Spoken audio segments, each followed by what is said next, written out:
The China factor in India's RCEP move. New Delhi seems to be signaling that Beijing's rise in the Indo-Pacific has to be tackled politically and economically. So let's start. Prime Minister Narendra Modi's ASEAN sojourn this year will be remembered for India finally rejecting the Regional Comprehensive Economic Partnership trade deal.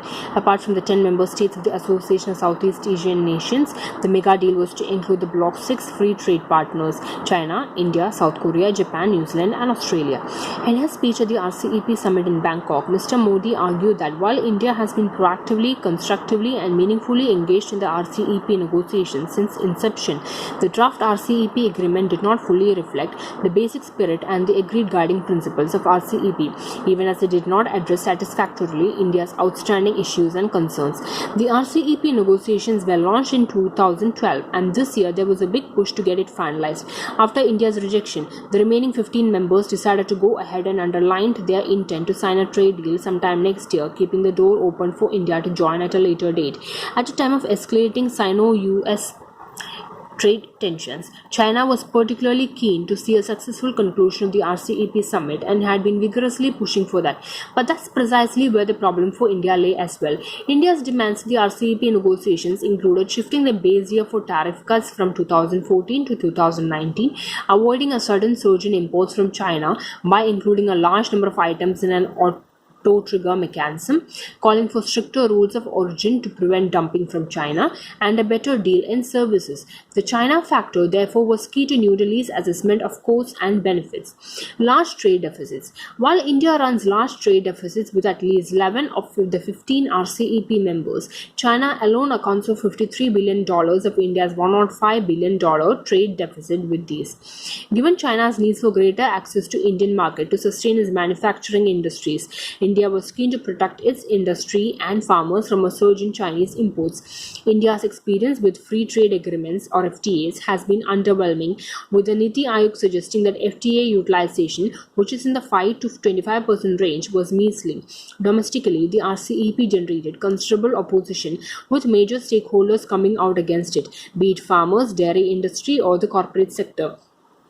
The opposition Congress Party, which joined the RCEP negotiations 7 years ago, too decided that it was politically expedient to oppose the pact. Difficulties in the Indian economic landscape further compounded the problems.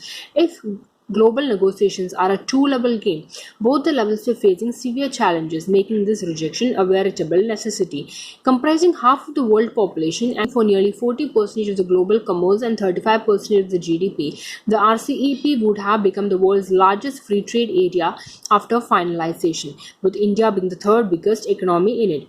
Without India, however, the RCEP does not look as attractive a trade pact as it had seemed during negotiations. Not surprising, therefore, that there are divisions within the ASEAN on moving ahead without India.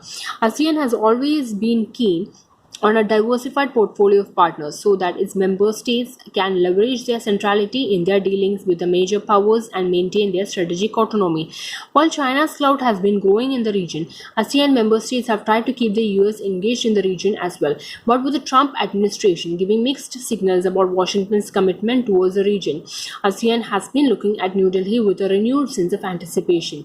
The Modi government's proactive outreach to the region in the form of its Act East policy has been well received. Anxious about China's increasingly overweening economic and security presence in the region, ASEAN member states have been keen on a substantive Indian involvement in the region.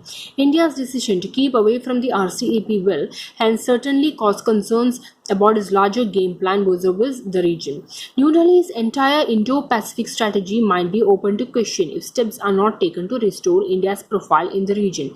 For China, this looks like a win at a time when the Trump administration is pushing Asia into making a choice in its favor by jettisoning Chinese largesse on infrastructure and technology. Beijing's dominance, both geopolitically and geo-economically, China now looks set to dominate the Indo-Pacific, which may not be good news for the region and India. This is the reason why Japan is now suggesting that it would work towards a deal which includes India.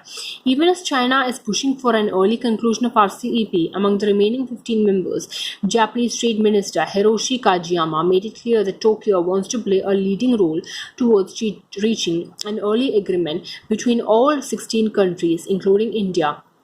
with the aim of signing it in 2020. Economic isolation is not an option for India, and so there are reports that New Delhi will be moving towards bilateral trade pacts. India will have to prepare itself more fully to take advantage of such pacts. Domestic reforms will be the need of the hour. This is an age when the whole raison d'etre of economic globalization is being challenged. India needs a strategy that brings together the economic and political aspects of its strategic thinking. In rejecting the RCEP, New Delhi seems to be signaling that despite the cost, China's rise has to be tackled both politically and economically. How the rest of East and Southeast Asia responds to India's move will determine the future balance of power in the Indo-Pacific. Thank you.